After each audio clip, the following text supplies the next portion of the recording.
আমার পুজোও দেখো এখানে হয়ে গেছে সকাল সকাল। আর এখন বাজে হচ্ছে তোমার 7টা, 7:30 বাজে। তো সকাল সকাল আমি উঠে আগে পুজোটা করে নিয়েছি। আজকে দিদি আসবে একটু, তো একটুখানি আমরা আজকে পীরতলায় যাব।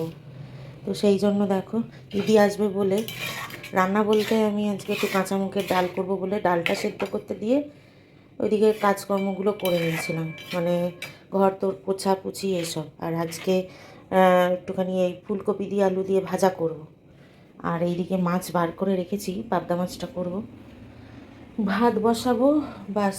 আর এই কাজগুলো মোটামুটি রান্নাটা আগে করে নিই, কেননা দিদি চলে আসবে 9টার মধ্যে। তো চলো তাড়াতাড়ি করে সেরে নিই কাজগুলো। এখানটা একটুখানি গুছাতে হবে, জল ভরতে হবে। তো চলো আগে কাজগুলো করে নিই। নমস্কার বন্ধুরা, আমি ইন্ডিয়া থেকে পিয়ালি বলছি। আমার পুরনো বন্ধু, নতুন বন্ধু, কাছের বন্ধু আর যারা দূরে আছো সকলকে জানাই পিয়ালি 3 চ্যানেলে অনেক অনেক স্বাগত। ছেলের পরীক্ষাটা ছিল 12-এর, তো ছেলে ভালোভাবে পাশ করেছে, 80% পেয়েছে বলেই আজকে আমি যাব পীর বাবার কাছে পুজো দিতে। আমার একটা মানত ছিল যে যদি ছেলে ভালোভাবে পাশ করে যায় তাহলে আমি পীর বাবার কাছে সিন্নি মানত দিয়েছিলাম পুজো দেবো বলে। তো আজকেই সেই দিন, ওই জন্য দিদির পুজো দেওয়ার ছিল বলে দিদি বলল আমিও আসবো। তো আমরা ওই জন্য ঠিক করলাম আজকেই দিয়ে দেবো।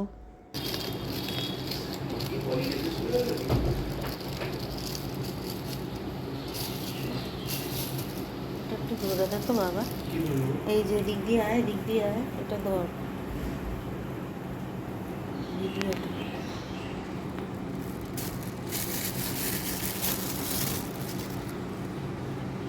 রান্নাবান্না মোটামুটি সমস্তই কমপ্লিট, ঘরের সব কাজ সারা, ঘরের পুজো করাও সারা। এবারে বেরোবো আমরা পীর বাবার কাছে। তো যাওয়ার আগে সিন্নিটা একেবারে বাড়ি থেকে মেখে নিয়েই আমরা মানে ওখানে যাব, কেননা আজকে প্রচণ্ড ভিড়ও হবে। তাই ওখানে গিয়ে মাখাটা খুব মানে ঠিক হবে না, পারবো না। তো ওই জন্য দেখো আমি একদম মেখে নিলাম, মেখে নিয়ে একটা তুলসী পাতা দিয়ে দিলাম।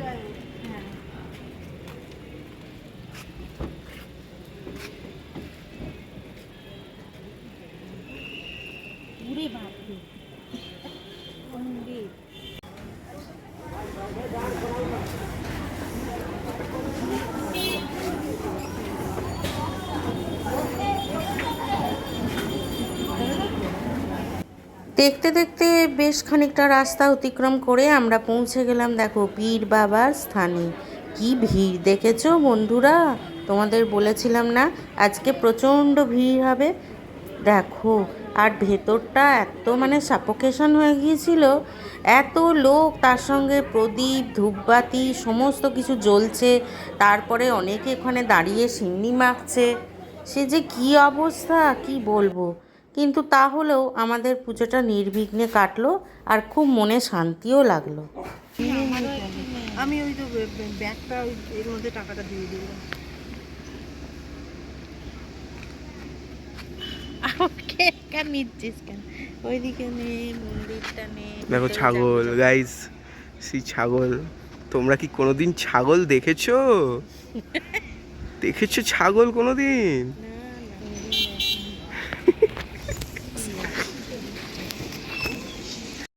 কি অবস্থা দেখেছো ছেলের, একটু ভিডিও করে দিতে বলেছি বলে কি করছে দেখেছো?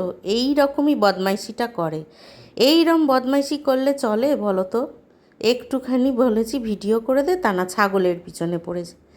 যাই হোক, ওখান থেকে আমরা সোজা চলে এলাম জটিলেশ্বর তলায়। এখানে মহাদেবের মন্দির। তো ভাবলাম যা এসেছি যখন এই পুজো এখানেও একটু দিয়ে যাই। তো আমি আর দিদি এখানে পুজো দিয়ে সোজা চলে গেলাম বাড়িতে। কী যে মনে শান্তি লাগে এখানে পুজো দিতে। ঝড় আসবে করে মুদি দোকানে বলেছিলাম কটা জিনিস দিয়ে যেতে, তো দেখছি ওরা দিয়ে গেছে। এদিকে দেখো মোমবাতি একটাও ছিল না। মোমবাতি কারেন্ট চলে গেলে তো লাগবে বলো, তাই জন্য একটা প্যাকেট মোমবাতি নিলাম, কটা বাপুচি কেক নিয়েছি, আর একটা ছোট প্যাকেট বাদাম ভাজা চেয়েছিলাম। অনেক দিন বাদাম ভাজা খাইনি, তাই জন্য ভাবলাম একটা বাদাম ভাজা প্যাকেট নিই। আর নিয়ে নিয়েছি একটুখানি চানাচুর। এই মুড়ি টুড়ি দিয়ে খেতে একটু লাগে, ওই জন্যেই আর কি। সব জামা কাপড়গুলো দেখো এই ঘরে দিতে হয়েছে দড়ি টাঙিয়ে। সব ঝড় বৃষ্টি আসবে বললো, কিন্তু বৃষ্টি তো কিছুই হয়নি। আমি ভয়ে ভয়ে সব ঘরের মধ্যে শুকোতে দিয়েছিলাম। হ্যাঁ চিনুনি, চুনু কি খাবে তুমি এখন? বিস্কুট না মুড়ি? চলো চা খাই, চলো চলো চা খাবো, এসো এসো এসো চুনুমনি। আজকে একটা পার্সেল এসছে জানো তো বন্ধুরা। এই পার্সেলটা কিসের বলো তো? দাঁড়াও পার্সেলটাকে খুলি। এক হাতে ক্যামেরা আর এক হাতে পার্সেল খোলা যে কী কষ্টকর ব্যাপার, সেটা আমি এই দিন টের পেয়েছি। দেখো অবস্থা, রীতিমতো যুদ্ধ করতে হচ্ছে একটা পার্সেল খুলতে গিয়ে। ওইদিকে চিনমুনি অবাক হয়ে দেখছে যে আমি করছিটা কি, এইভাবে আমি কার সাথে এত যুদ্ধ করছি। শেষমেশ কি যুদ্ধে জিততে পারলাম আমি? তাহলে তোমরাই দেখো যে এই যুদ্ধে আমি জিততে পারলাম কি না। এই পার্সেলের সাথে যুদ্ধ করলে কি চলে? কিন্তু তাও আমাকে চলতে হবে এবং খুলতেও হবে। কিছুটা জেদই চেপে গেছিলো, দেখি তো পারি কি না এক হাতে আমি এই যুদ্ধ জয় করতে। তো অবশেষে আমি সেই যুদ্ধ জয় করতে পারলাম, কিন্তু এখনও পর্যন্ত ভেতরটা খুলতে পারিনি। এই যে খুলে গেছে। যাই হোক, এই দেখো বন্ধুরা, তোমাদেরও দেখাই যে কি এসছে পার্সেলে। অবশ্যই এই জিনিসটা আমি প্রথমবার ট্রাই করব, দেখা যাক। এই যে দেখো, এটা হচ্ছে কি বলো তো? এটা হচ্ছে একটা ধরনের স্টিকার।